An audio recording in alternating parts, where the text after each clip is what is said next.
نکاح کے موقع پر کوئی دعوت طعام نہیں، کوئی ثابت نہیں۔ دعوت طعام صرف ایک ہے، وہ ولیمہ ہے، اور اس قدر معقول بات ہے۔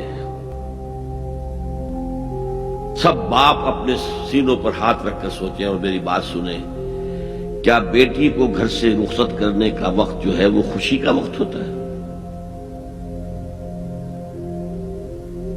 جب بیٹی گھر سے جا رہی ہو، کوئی جانور بھی آپ قربانی کے لیے کوئی مینڈھا کو بکرا لے آئیں 8-10 دن پہلے اور بچے مانوس ہو جائیں تو وہ جب آپ ذبح کرتے ہیں تو پچھاڑے کھاتے ہیں کہ نہیں بچے؟ اور یہ لخت جگر ہے، نور چشم ہے، 18-20-22 برس گھر میں رہی ہے، وہ جا رہی ہے، خوشی نہیں ہے ماں، صرف یہ ہوتا ہے اے سائی آف ریلیف کہ ایک ذمہ داری کا بوجھ تھا، اللہ نے آج پورا کرا دیا، اتروا دیا بوجھ۔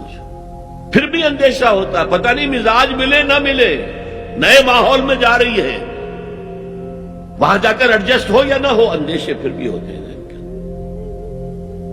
تو ان سے مرغ پلاؤ کھانا اور متنجن کھانا کوئی معقول بات نہیں۔